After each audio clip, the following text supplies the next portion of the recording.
Hi everyone, so this is Harsh Basti and I am back with another session on the chapter that is metals and non-metals. So now इस chapter में आज हम लोग बहुत सारी चीजें discuss करने वाले हैं। आयनिक कंपाउंड्स के बारे में डिस्कस करेंगे, किस तरह से आयनिक कंपाउंड्स के फॉर्मेशन होते हैं। बट बिफोर दैट, अगर आपने ऑक्टेट रूल वाले कंसेप्ट्स मिस किए हैं, ऑक्टेट रूल वाले सेशन को मिस किया है, तो उससे जाके एक बार जरूर देख लेना, because that is very important concept. अगर आपको वो समझ में नहीं आएगा तो शायद आपको आयनिक कंपाउंड समझने में थोड़ी दिक्कतें हो। Right, so now let's start the session. सबसे पहले हम यहाँ पे चेक करते हैं कि आयनिक कंपाउंड्स होते क्या है, उनके पास कैसी प्रॉपर्टीज होती है। क्लियर? तो उससे समझने के लिए मैं एक बहुत ही कॉमन सा कंपाउंड लेकर आता हूं, that is NaCl। Now, do you understand what NaCl is? क्या होता है NaCl? Yes, exactly. That is the table salt. So let's write here table salt, जो हम नमक खाते हैं, राइट? अब ये जो NaCl है ये बनता कैसे?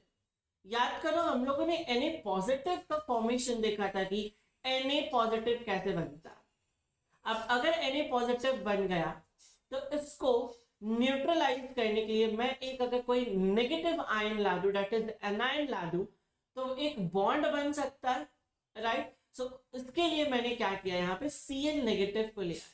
जैसे ही Cl नेगेटिव आया, ये दोनों मिलके क्या करेंगे, आयनिक बॉन्ड बना लेंगे, and that is how ionic compounds का फॉर्मेशन होता है। Obviously we are going to check in details, but this was overview कि किस तरह से आयनिक कंपाउंड्स बनते हैं। सो लेट्स सी, जब कभी भी सोडियम रिएक्ट करता है किससे, क्लोरीन से, क्या होता है, सोडियम इलेक्ट्रॉन लूज करता है। याद करो 281, एक इलेक्ट्रॉन लूज करना था उसको।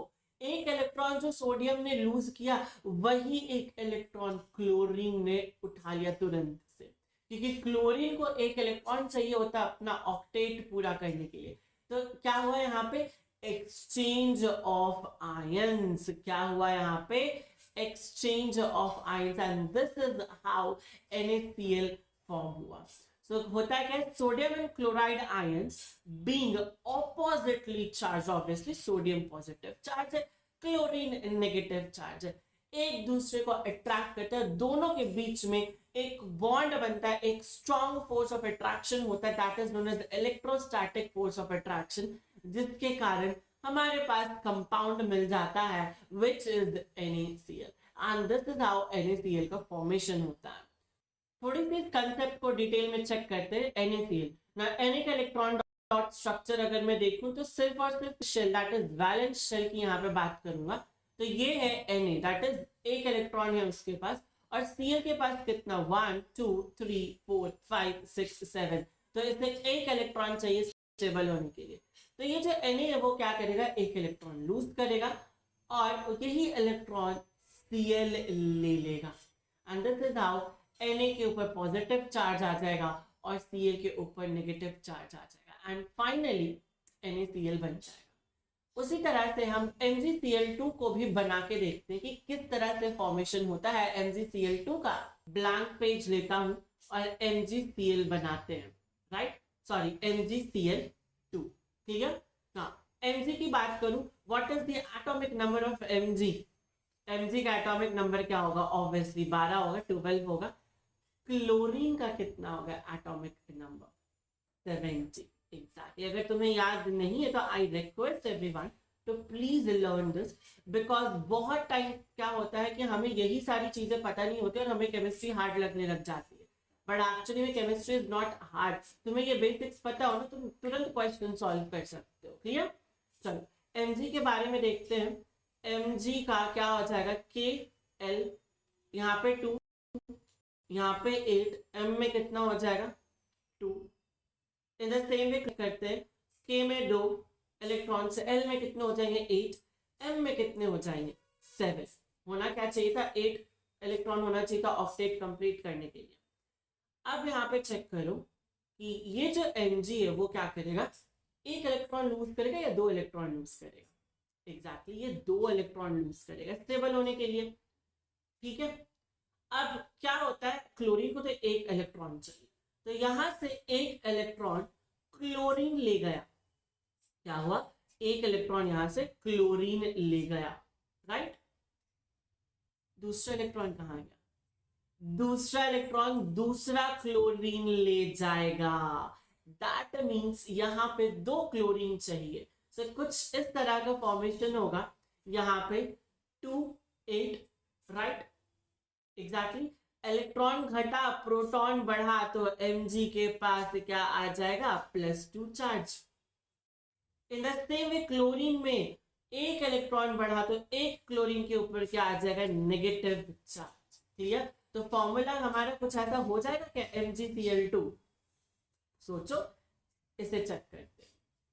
2 इलेक्ट्रॉन था Mg के पास, एक इलेक्ट्रॉन एक Cl लिया, एक इलेक्ट्रॉन दूसरा Cl लिया, तो क्या Mg के पास +2 चार्ज आ गया, यस। और यहाँ पे इन टोटल कितने Cl है, 2 Cl है जिन्होंने एक एक इलेक्ट्रॉन लिया है। सो क्या हमारे पास ये फॉर्मूला बन जाएगा, that is MgCl2। Is this thing clear to everyone? This is how एक आयनिक कंपाउंड का फॉर्मेशन होता है। और ये जो स्ट्रक्चर हम बनाए हैं ना, इस स्ट्रक्चर को हम लुईस स्ट्रक्चर्स बोलते हैं। In exams you can be asked that draw the Lewis structure of any Cl, KCl, कुछ भी दे सकते हैं। सो आई होप तुम्हें ये बनाना आ गया हो, इसके कंसेप्ट्स क्लियर हो गए हो, राइट। चलो, सो लेट्स मूव फॉरवर्ड। यहाँ पे हम चेक करते हैं ना, ये जो आयनिक कंपाउंड्स होते हैं वो अपने साथ यूनिक प्रॉपर्टीज लेकर आते हैं ना। अब हम सारे प्रॉपर्टीज को एक एक करके इसमें डिस्कस करेंगे। नंबर 1 थिंग, ये आयनिक कंपाउंड्स जो है they are solids. That means ये सॉलिड स्टेट के होते हैं।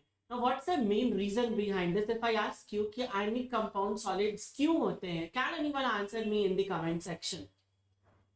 Okay, I'll give you one hint. Hint ये है कि क्या चीज डिसाइड करता है कि एक सब्सटेंस जो है वो सॉलिड होगा, लिक्विड होगा या गैस होगा। ऑब्वियसली उनके बीच का force of attraction.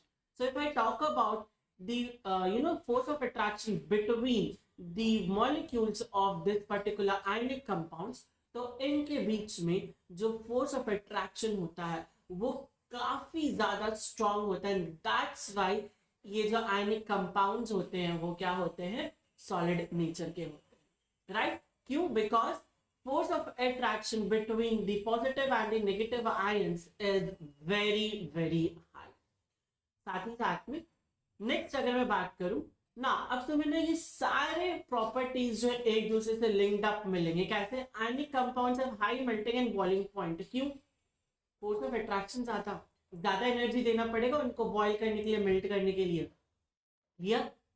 Now next is electrovalent compounds are generally soluble in water and insoluble in solvents such as kerosene and petrol. अब ये electrovalent compound क्या है? Can anyone answer in the comment section? Now ये electrovalent compounds क्या होते हैं? electrovalent compounds ionic compounds का दूसरा नाम होता है। So can you write here these ionic compounds are also known as electrovalent। Now ये जो ionic compounds है ये वाटर में soluble होते हैं, लेकिन जैसे केरोसिन हो गया, पेट्रोल हो गया, इनमें insoluble होते हैं। This is also one of the most important properties of these electrovalent compounds। Now if I talk about the fourth property में यहाँ क्या है कि ionic compounds जो है सॉलिड स्टेट में इलेक्ट्रिसिटी कंडक्ट नहीं करते। व्हाई? क्योंकि तुम खुद सोचो ना, सॉलिड है, NaCl है, लेट्स सपोज NaCl है, ठीक है, जुड़ा हुआ है एक दूसरे से, इलेक्ट्रोस्टैटिक बॉन्ड है, यहाँ पे बहुत सारे फोर्स ऑफ अट्रैक्शन है। Na थोड़ी भागेगा इलेक्ट्रिसिटी कंडक्ट करने के लिए, Cl थोड़ी अपना जगह छोड़ के जाएगा इलेक्ट्रिसिटी को कंडक्ट करने के लिए, राइट। तो अगर तुम्हें इलेक्ट्रिसिटी कंडक्ट करवाना है आयनिक कंपाउंड से, तो तुम्हें क्या करना पड़ेगा, उसको पहले मॉल्टन स्टेट में लाना पड़ेगा, तब जाके वो इलेक्ट्रिसिटी कंडक्ट करेगा। Now these were the properties of ionic compounds and किस तरह से ionic compounds का formation होता है। So this was all about the ionic compounds। Now ionic compounds हम लोगों ने देख लिया। अब हमें ये क्यूरियोसिटी होती होगी ना कि मेटल्स एक्चुअली में मिलते कहाँ से आते हैं ये metals. So let's check that। Metals जो है कभी भी तुम्हें ऐसे प्योर फॉर्म में, बहुत कम ही ऐसे मेटल्स होते हैं जो प्योर फॉर्म में मिलते हैं। बहुत सारे मेटल्स क्या होते हैं, दे आर फॉर्म्ड इन दी, जो मेटल्स है वो बहुत ही कम मेटल्स तुम्हें ऐसे प्योर फॉर्म में मिलेंगे हमारे एनवायरमेंट में। बहुत सारे मेटल्स कंबाइंड फॉर्म में मिलते हैं, कुछ दूसरे एलिमेंट्स के साथ कंबाइन कर लेते हैं, बॉन्ड बना के बैठे होते हैं। So can we say that कि metals are what, they are found in the form of their compounds with other elements, जिन्हें हम बोलते हैं combined state, right.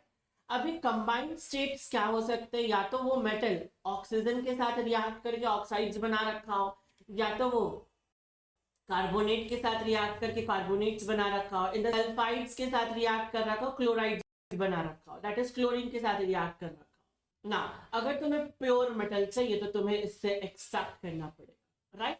Obviously metals जो है वो पॉजिटिवली चार्ज होते हैं तो कैटायंस में मिलेंगे।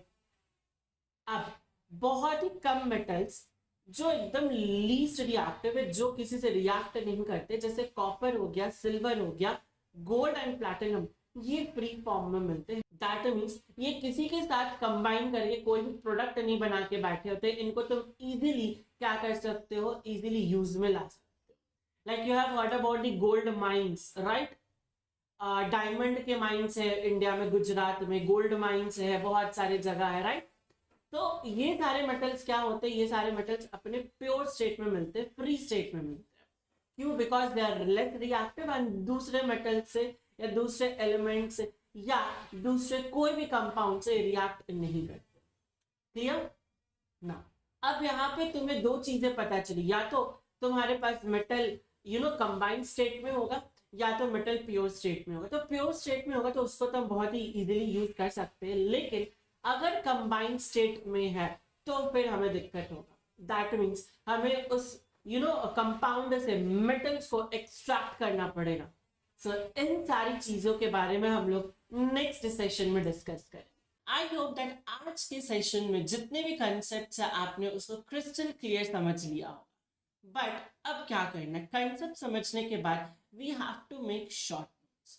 अभी जो शॉर्ट नोट्स है वो काफी हेल्प करता है हमारे एग्जाम टाइम पे। शॉर्ट नोट्स बनाने के बाद we should practice lots and lots of questions ना। यहाँ पे क्वेश्चंस का क्वांटिटी मैटर नहीं करता, क्वेश्चंस की क्वालिटी मैटर करता है। And finally we don't have to neglect the practical based questions, right? Chemistry is all about the practical, chemistry में बहुत सारे reactions होते हैं, तो practical based questions exams में बहुत आते हैं।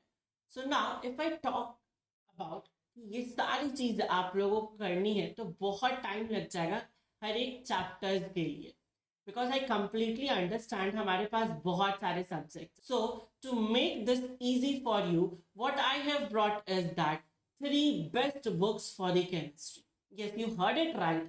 सबसे पहले अगर मैं इस बुक के बारे में बात करूं, so this book contains the summary with tips and tricks so that कि आप सारे चैप्टर्स को एक कंसाइज मैनर में फटाफट से रिवाइज कर सको। इसमें बहुत सारे टिप्स मिलेंगे, बहुत सारे ट्रिक्स मिलेंगे। Now next we have what, we have another book. Obviously short notes बन गया, रिविजन हो गया, अब क्वेश्चंस प्रैक्टिस करने हैं। यहाँ पे 400 क्वेश्चंस इन टोटल है, एंड ये 400 क्वेश्चंस ऐसे क्वेश्चंस है जिनकी प्रोबेबिलिटी बहुत होती है वर्ड्स में आने की। So rather than doing multiple questions, बहुत सारे क्वेश्चंस करने से अच्छा है कि हम कुछ क्वालिटी बेस्ड क्वेश्चंस करें which you are going to get in this book. And last one, we have a solution for practical based questions. This book contains 50 plus practice questions and साथ ही साथ में एक tabular form में सारे compounds के common names, colors, वो सारी चीज दे रखी है ना। अगर आप ये तीनों books को, that is short notes पढ़ लिए, you have solved 400 questions और practical के questions भी करके गए, so I can promise you that you can score 100% in your board exams. Now, from where you have to access this book? The link will be provided in the description. You can go to Amazon and you can purchase this book. So till then, bye-bye everyone. Do revise this session. Thank you.